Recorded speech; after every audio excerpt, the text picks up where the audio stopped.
Radhe Radhe everyone. ज्येष्ठ अमावस्या को वट सावित्री जिसे बड़मावस भी कहते हैं, इस दिन व्रत पूजन किया जाता है। कहीं कहीं पर ये पूजन ज्येष्ठ पूर्णिमा को भी किया जाता है। तो इस दिन सुहागिन स्त्रियां अपने सुहाग की लंबी आयु के लिए, उसकी उन्नति के लिए, घर में सुख समृद्धि के लिए पूजन करती हैं। उसके लिए वट वृक्ष का पूजन किया जाता है, उसकी फेरी की जाती है।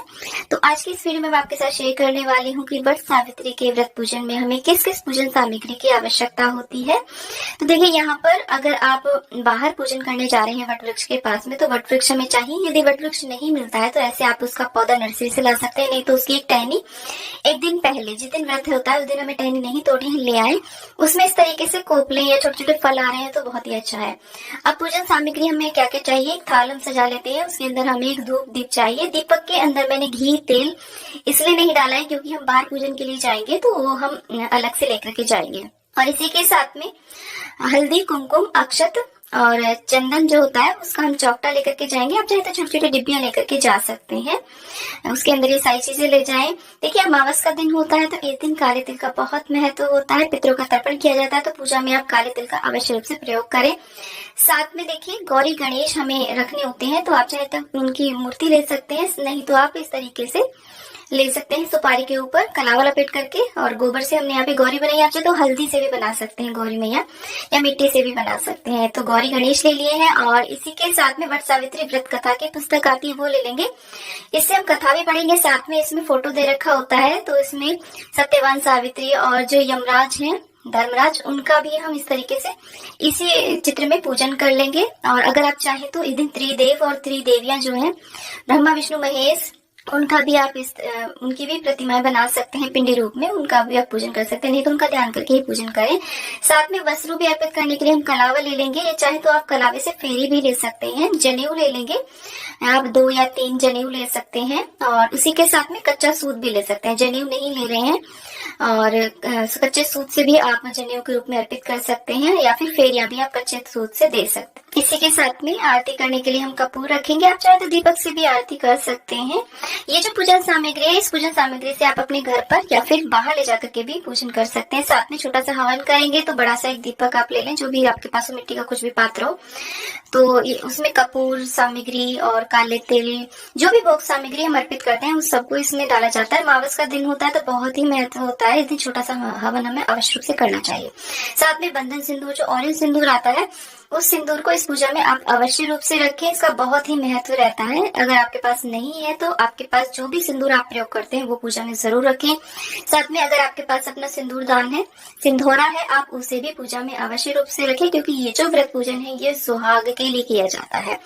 और ऐपन भी आप पूजा में जरूर प्रयोग करें। ऐपन चावल के आटे को और हल्दी को मिक्स करके बनाया जाता है। इसकी वीडियो ऑलरेडी चैनल पे आप देख सकते हैं, नहीं तो आप हल्दी घोल लें इस तरीके से, बस सिर्फ हल्दी पानी के अंदर घोल करके लेकर के जाएं। साथ में सुहाग की सामग्री अवश्य रूप से भेंट की जाती है, तो जितने भी चाहे आप 16 श्रृंगार की सामग्री भेंट कर सकते हैं, या फिर 5-7, जितनी भी चाहे उतनी श्रृंगार की सामग्री हमें भेंट करनी होती है। तो श्रृंगार की सामग्री आप जरूर पूजा में प्रयोग करें, अर्पित करें वट सावित्री माँ को। इस प्रकार से चुन्नी जरूर अर्पित करें। आप चाहे तो वट वृक्ष को बहुत बड़ा सा वस्त्र भी अर्पित कर सकते हैं, लपेट सकते हैं उसके चारों ओर। और साथ में एक जल का कलश हमें चाहिए, और जल हमें काफी सारा चाहिए सींचने के लिए भी वट वृक्ष को, और साथ में कलश की स्थापना के लिए। अब देखिए, कलश स्थापना के लिए आप पंचपल्लव लेने चाहे तो आम के या फिर अशोक के पत्ते ले लें। उसके अंदर डालने के लिए लौंग, इलायची, सिक्का, सुपारी, हल्दी की गांठ ये ले लें, और कलश ले लें। कलश के कंठ में मौली बांध लें, स्वास्तिक बना करके लेकर के जाएं, क्योंकि वहां पर छोड़ करके आना है। तो आप मिट्टी का कलश ले, और चाहे तो आप बड़ा सा घड़ा भी वहां पर दान कर सकते हैं कलश के रूप में, या जितना भी बड़ा हो वो। और अगर आप घर पे पूजन कर रहे हैं, कलश आपको नहीं देना है किसी को भी, तो आप आपके पास जो भी कलश हो धातु का वो भी आप प्रयोग में ला सकते हैं। साथ में पुष्प मालाएं, पुष्प जो भी उपलब्ध हो जाते हैं वो आप पूजा में अवश्य रूप से प्रयोग करें। लाल पुष्प, पीले पुष्प जो भी हो उन्हें पूजा में रखें।